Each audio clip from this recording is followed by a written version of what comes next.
حضرت عمر بن عبدالعزیز جو کہ اموی خاندان کے چشم و چراغ تھے، لیکن ان کا مزاج سب سے ہٹ کے تھا، انوکھا اور نرالا تھا۔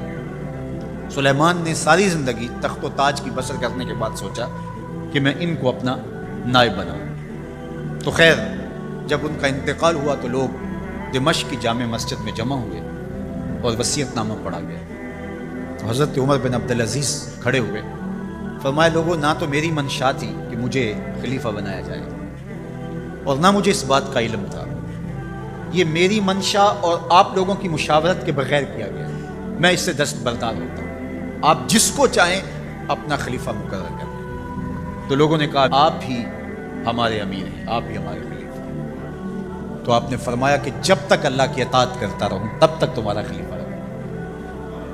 اور پھر آپ نے حکم نامہ جاری کیا کہ میری جتنی جائیداد ہے ساری بیت المال میں جمع کر دیجیے، اور جتنے بھی اموی شہزادے تھے ان کی جائیدادیں تھیں جو ان لوگوں کی ضبط کی ہوئی تھی، سب کو بھگ کے سرکار ضبط کرنے کا حکم نامہ جاری کیا۔ حضرت عمر بن عبدالعزیز رضی اللہ تعالیٰ عنہ کے 2 سال 5 ماہ اور چند دنوں کے اندر ایسا عدل پھیلتا ہے کہ لوگ کہتے ہیں ہمیں لگتا تھا آسمان اور زمین کے درمیان ترازو گاڑ دیا گیا ہے، ہر شے پوری پوری تولی جا رہی ہے، اور اتنی خوشحالی آتی ہے، اتنی خوشحالی آتی ہے، لوگ زکوٰۃ کے پیسے لے کے نکلتے ہیں، کوئی زکوٰۃ لینے والا نہیں ملتا۔ ایک علاقے کے لوگ حضرت عمر بن عبدالعزیز کو خط لکھتے ہیں کہ حضرت زکوٰۃ کا کیا کریں؟ فرمایا غریبوں کو دے۔ کہا کوئی غریب رہا ہی نہیں، تو کہا کہ اچھا آپ اس طرح کریں کہ جن کی شادیاں نہیں ہوئی ان کا مہر ادا کر کے شادیاں کروا دیں۔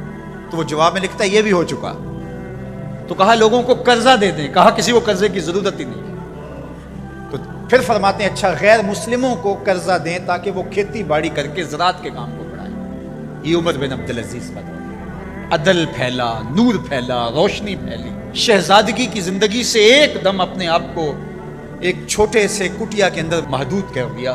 اللہ اکبر۔ حضرت عمر بن عبدالعزیز رضی اللہ تعالی عنہ مسلمانوں کے نامور خلیفہ ہے، اور ان کو ان کے عدل، ان کے انصاف، ان کی سادگی اور ان کی زندگی کے اس خوبصورت طرز کی وجہ سے عمر ثانی کہا جاتا ہے۔ اب حضرت عمر رضی اللہ تعالیٰ عنہ کو اپنے بیٹے عاصم کے لیے رشتے کی تلاش تھی کہ کوئی صالح خاتون میسر آئے اور میں اپنے بیٹے عاصم کا اس سے نکاح کروں۔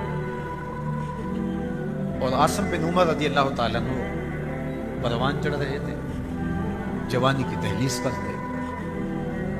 آپ جانتے ہیں کہ حضرت عمر رضی اللہ تعالیٰ عنہ کا دور خلافت عدل و انصاف پر مشتمل تھا، اور وہ خود رات کو گشت کیا کرتے تھے اور دیکھتے تھے کہ کسی گھر میں مفلسی کا ماتم نہ ہو، کوئی کسی پہ ظلم، جبر اور جور اور زیادتی نہ کر رہا ہو، عدل و انصاف قائم ہو، لوگوں کا خیال رکھتے، لوگوں کی ضروریات کا خیال رکھتے۔ تو ایک گھر کے قریب سے گزرے، سحر کا وقت تھا، تو بیٹی کو اس کی ماں کہہ رہی تھی کہ دودھ میں پانی شامل کرو۔ تو بیٹی نے کہا کہ امیر المومنین نے منع کر رکھا ہے کہ یہ دھوکہ دہی ہے۔ تو ماں نے کہا کہ امیر المومنین عمر کب دیکھ رہے ہیں؟ تو بیٹی بولی عمر نہیں دیکھ رہا، عمر کا رب تو دیکھ رہا ہے۔ تو حضرت عمر رضی اللہ تعالیٰ عنہ نے جب اس بات کو سنا قدم رک گئے، گھر پر کوئی نشان لگایا اور صبح اپنے بیٹے کے رشتے کے لیے اس بیٹی کو پیغام بھیج دیا، اس کی ماں کو پیغام بھیجا کہ میرے بیٹے عاصم کے لیے اس بیٹی کا رشتہ چاہیے۔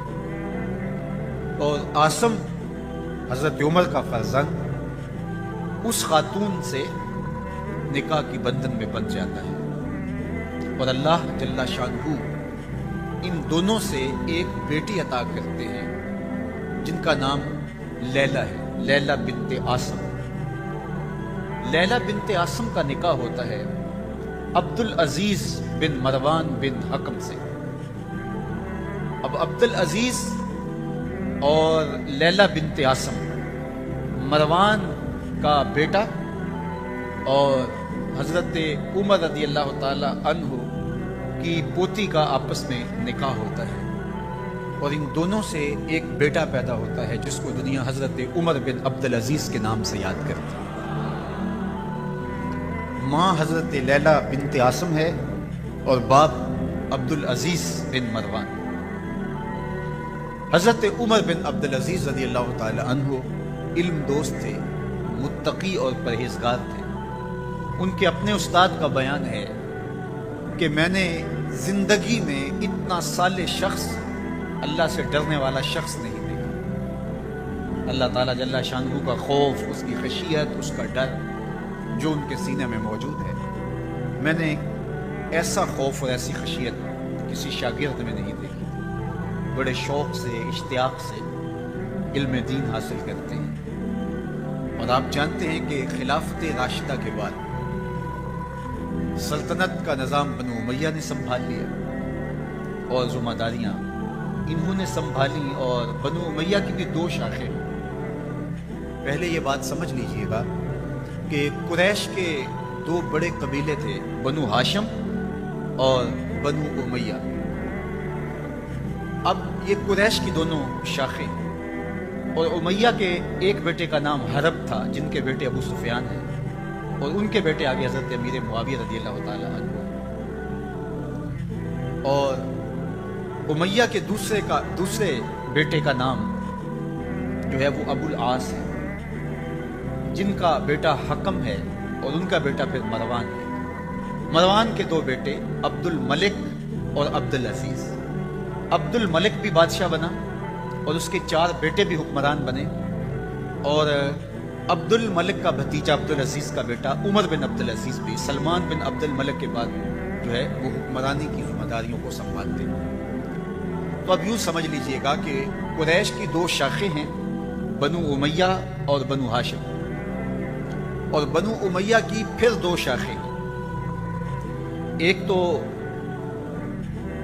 امیہ کے بیٹے حرب سے اور ایک ابو العاص سے۔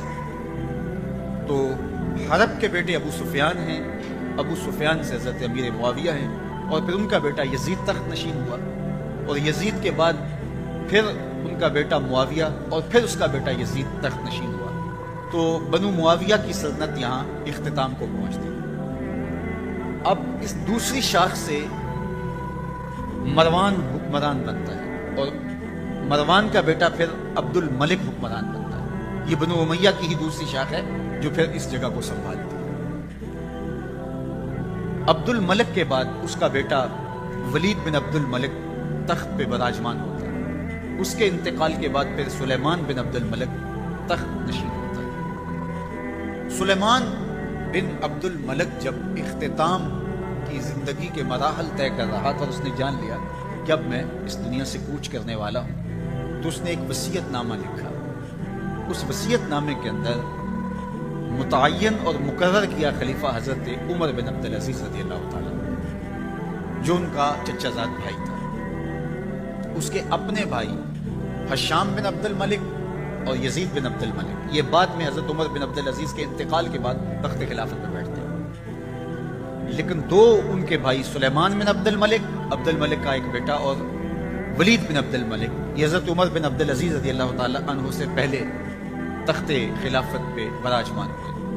تو یہ درمیان میں حضرت عمر بن عبدالعزیز کا 2 سال 5 ماہ اور کچھ دن کا دور آتا ہے۔ اب عدل و انصاف اور اسلامی طرز حکومت کا وہ انداز جو خلفائے راشدین نے دیا تھا وہ مفقود ہو چکا تھا۔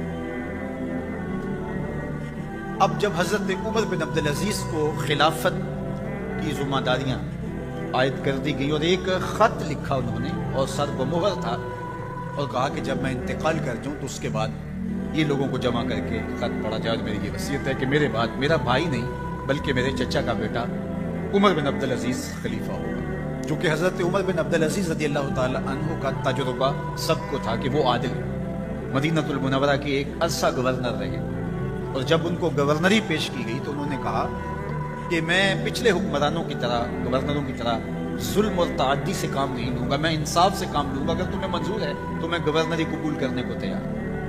انہوں نے کہا بالکل ہمیں قبول ہے، چاہے ایک پائی بھی خزانے میں نہ آئے، آپ عدل و انصاف کریں۔ تو آپ مدینہ المنورہ میں گئے، 30 اونٹوں پر آپ کا سامان لد کر کے گیا، اتنے امیر تھے، اور آپ کی جو اہلیہ تھی وہ عبد الملک کی بیٹی تھی، فاطمہ بنت عبد الملک، اس کا باپ بادشاہ، اس کا دادا بادشاہ، اس کے 4 بھائی بادشاہ، اور پھر بعد میں اس کا شوہر عمر بن عبدالعزیز وہ بھی خلیفہ بنتے. تو اس طرح آپ غور کیجئے کہ وہ 7 طرح سے شہزادی تھی. فاطمہ بنت عبد الملک، اس کا باپ اس کو ہیروں میں اور سونے میں تولتا تھا. یہ عمر بن عبدالعزیز کی اہلیہ. اور عمر بن عبدالعزیز بھی شہزادے ہیں جو ایک مرتبہ لباس پہن لیتے ہیں دوبارہ نہیں پہنتے. مشک اور عنبر استعمال کیا کرتے تھے اور جس گلی سے گزرتے تھے لوگ سمجھ آتے تھے آج عمر بن عبدالعزیز یہاں سے گزرے. معطر رہتے تھے اور ہر طرح سے آسودہ اور ہر طرح سے خوش شکل بھی تھے، عالم بھی تھے، فقیہ بھی تھے، شہزادے بھی تھے. اب جب مدینہ المنورہ کی گورنری کی ذمہ داری آئیں تو فقہائے مدینہ کو بلا کر کے کہا کہ تم اگر کہیں دیکھو کہ ظلم ہو رہا ہے، کسی پہ زیادتی ہو رہی ہے تو تمہارے اوپر لازم ہے کہ مجھے اطلاع دو. اور جب تک آپ کا دور گورنری مدینہ المنورہ میں قائم رہا عدل و انصاف پھیل گیا. اب عمر بن عبدالعزیز جو کہ اموی خاندان کے چشم و چراغ تھے لیکن ان کا مزاج سب سے ہٹ کے تھا، انوکھا اور نرالا تھا. سلیمان نے ساری زندگی تخت و تاج کی بسر کرنے کے بعد سوچا کہ میں ان کو اپنا نائب بناؤں. تو خیر جب ان کا انتقال ہوا تو لوگ دمشق کی جامع مسجد میں جمع ہوئے اور وصیت نامہ پڑھا گیا. حضرت عمر بن عبدالعزیز کھڑے ہوئے، فرمائے لوگوں نہ تو میری منشا تھی کہ مجھے خلیفہ بنایا جائے اور نہ مجھے اس بات کا علم تھا. یہ میری منشا اور آپ لوگوں کی مشاورت کے بغیر کیا گیا. میں اس سے دستبردار ہوں. آپ جس کو چاہیں اپنا خلیفہ مقرر کریں. تو لوگوں نے کہا امیر المومنین آپ ہی ہمارے امیر ہیں، آپ ہی ہمارے خلیفہ. تو آپ نے فرمایا کہ جب تک اللہ کی اطاعت کرتا رہوں تب تک تمہارا خلیفہ رہوں. اور پھر آپ نے حکم نامہ جاری کیا کہ میری جتنی جائیداد ہے ساری بیت المال میں جمع کر دی جائے اور جتنے بھی اموی شہزادے تھے ان کی جائیدادیں جو لوگوں کے ضبط کی ہوئی تھی سب کو بھاگ کے صدقات ضبط کرنے کا حکم نامہ جاری کیا. مسجد سے باہر نکلے تو آپ کے لیے شاہی سواری لائے گی. فرمایا میرا خچر کافی ہے میرے. گھر پہنچے تو اپنی بیوی فاطمہ بنت عبد الملک سے کہا جو بادشاہ کی بیٹی ہے، بادشاہ کی پوتی ہے اور 4 بادشاہوں کی بہن ہے، ناز و نعم میں پلی ہوئی ہے. کہا کہ میرے ساتھ تم رہنا چاہو تو تمہیں اپنے سارے زیورات، زر و جواہر، سارا مال بیت المال میں جمع کروانا اور فقیرانہ زندگی بسر کرنا ہوگی. اور اگر تم اس پہ تیار نہیں ہو تو میری طرف سے تمہیں اجازت ہوگی، تمہیں طلاق ہوگی.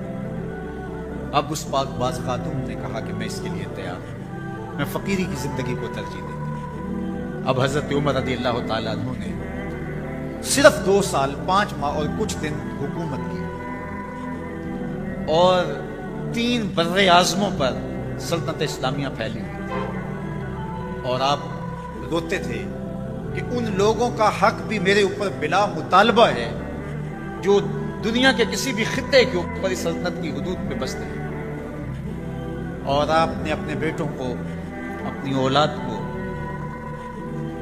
اسی قسم کرسی کی حالت کے اندر زندگی گزارنے کی ترغیب دی. عید کا موقع آیا تو بیٹوں کے کپڑے پھٹے پرانے ہیں تو آپ نے عیدگاہ میں جب لوگ ایک دوسرے کو مل رہے تھے تو امیر المومنین کے بیٹوں کے کپڑے خستہ تھے، پرانے تھے، پیوند لگے ہوئے تھے. تو آپ نے اپنے بیٹوں سے کہا کہ تمہیں شرم تو آ رہی ہوگی کہ امیر المومنین کے بیٹے ہو کے تمہیں ڈھنگ کا لباس بھی دستیاب نہیں ہے. تو آپ کا ایک بیٹا عبد الملک بن عبدالعزیز، عبد الملک بن عمر بن عبدالعزیز جو آپ کی زندگی میں انتقال کر گیا تھا، اس نے کہا ہمیں اس بات پہ فخر ہے کہ ہمارے باپ نے خیانت نہیں کی ہے، ہمارا باپ دیانتدار.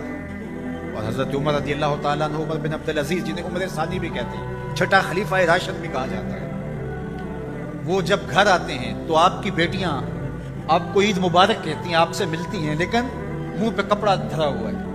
تو حضرت عمر رضی اللہ تعالیٰ عنہ عمر بن عبدالعزیز بولتے ہیں کہ بیٹی آپ نے چہرے کے اوپر کپڑا کیوں رکھا ہوا ہے؟ تو وہ کہتی ہیں ہم نے کچے پیاز سے آج کھانا کھایا ہے تو اس لیے ہم نے کپڑا رکھا ہے کہ آپ اس کی سمیل محسوس نہ کریں.